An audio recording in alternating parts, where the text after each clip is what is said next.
Merdeka, selamat berjumpa kembali dengan Paniko. Pada kesempatan kali ini saya ingin menjelaskan tentang Piagam Perjuangan Permesta atau sering disebut sebagai pemberontakan setengah hati di Permesta ini yang meliputi wilayah Indonesia bagian timur.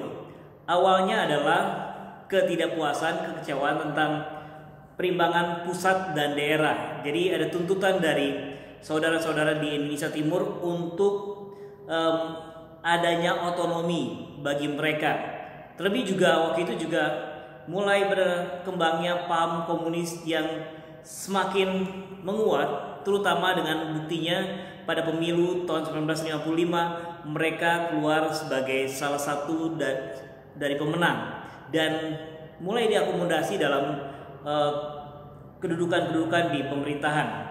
Dan ini mengkhawatirkan bagi para pejuang waktu itu. Akhirnya tanggal 2 Maret bertempat di Makassar dinyatakan Piagam Perjuangan Semesta ini.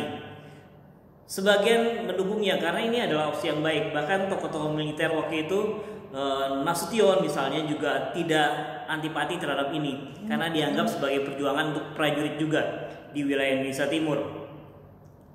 Bahkan nanti dalam perkembangan selanjutnya di bulan September 1957 Presiden Soekarno pun mengunjungi Sulawesi Utara. Presiden Soekarno berpidato di Manado, Tondano dan Tomohon dan sebagainya dan dapat sambutan rakyat juga waktu itu. Jadi awalnya masih baik-baik saja karena mereka hanya memperjuangkan hak-haknya sebagai penduduk daerah yang merasa ketimpangan kebijakan waktu itu. Akhirnya kenapa semakin menguat, terutama nanti juga ada perpecahan di antara pimpinan Permesta itu sendiri. Ada sebagian yang akhirnya keluar dalam perjuangan Semesta ini karena dianggap perjuangan ini sudah menyimpang. Tapi sebagian pimpinan yang terutama dari Sulawesi Utara tetap merasa perlu perjuangan ini dan memindahkan nanti pusat dari Permesta itu dari Makassar ke Manado. Terusnya di tahun 1958 ada PRRI juga yang sebagian juga ada hubungan di antara pimpinan PRRI dengan pimpinan Permesta. Meskipun sebagian pemimpin Permesta tidak setuju dengan cita-cita PRRI yang langsung saklek membuat pemerintahan revolusioner waktu itu.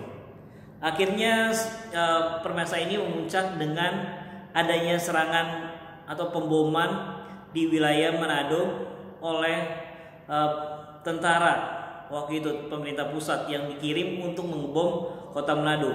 Disinilah titik baliknya juga karena nantinya seorang Alex Kawilarang,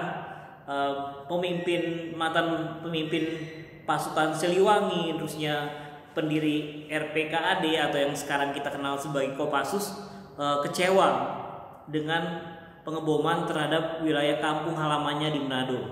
Akhirnya dia meletakkan jabatan sebagai atensi militer di Amerika Serikat dan kembali dan ikut berjuang bersama kawan-kawannya, saudara-saudaranya di Minahasa, Sulawesi Utara. Pertempuran-pertempuran terjadi dan mendapat dukungan dari luar negeri. Amerika Serikat, Taiwan, Filipina sudah jelas mendukung gerakan ini karena mereka juga waktu itu kecewa dengan gerakan komunis yang mulai merangsek di Indonesia dan menguat di akhir tahun 50-an juga. Terusnya apa yang terjadi? Perang sesungguhnya terjadi karena pasukan Permesta ini setelah dapat dukungan dari luar negeri, mereka punya pesawat-pesawat tempur yang cukup berbahaya dan mereka bisa mengebom kota-kota, terutama pelabuhan-pelabuhan udara untuk melumpuhkan pemerintah pusat yang akan menyerang ke mereka juga. Beberapa tempat dibom, misalnya Morotai, terusnya ada juga Ambon, terusnya Balikpapan dan sebagainya. Jadi serangan-serangan udara merupakan kelebihan dari pemberontakan ini, di mana misalnya di pemberontakan lainnya hampir tidak ada kekuatan udara, tapi di pemberontakan ini mempunyai kekuatan udara yang mampu bersaing dengan Angkatan Udara Indonesia sendiri. Dalam perkembangannya nanti terjadi pertempuran dengan segala macam operasi dikirim ke wilayah Sulawesi Utara. Dan ada operasi-operasi balasan juga. Bahkan ada yang namanya Operasi Jakarta. Jadi Operasi Jakarta itu adalah tujuannya menurut salah satu pimpinan Permesa, Letkol Vence Sumual, itu tujuannya adalah untuk menaklukkan, menjatuhkan Jakarta itu sendiri. Meskipun bukan untuk mengganti Soekarno, apalagi mengganti Republik ini, tapi juga hanya untuk memperbaiki Republik ini kembali ke track yang benar. Sebenarnya seperti itu ungkapnya. Setelah terjadi pertempuran bahkan sampai 3 tahun perang gerilya di wilayah Sulawesi Utara, yang uniknya nanti pasukan Siliwangi yang mana masih sangat dekat dengan Kawilarang, mantan pimpinan mereka, juga menyerukan kepada mantan panglimanya ini untuk kembali ke pangkuan Republik. Juga ada pendekatan-pendekatan sehingga pada akhirnya nanti Alex Kawilarang bersama beberapa rekannya menyatakan kembali ke Republik ini pada tahun 1961.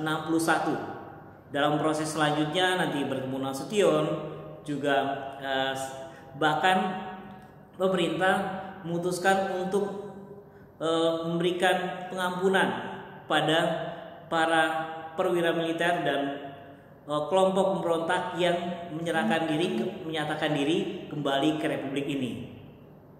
Pemberontakan setengah hati Permesa pun berakhir karena ada pernyataan tersebut dan kembali ke Republik Indonesia. Salam sejarah.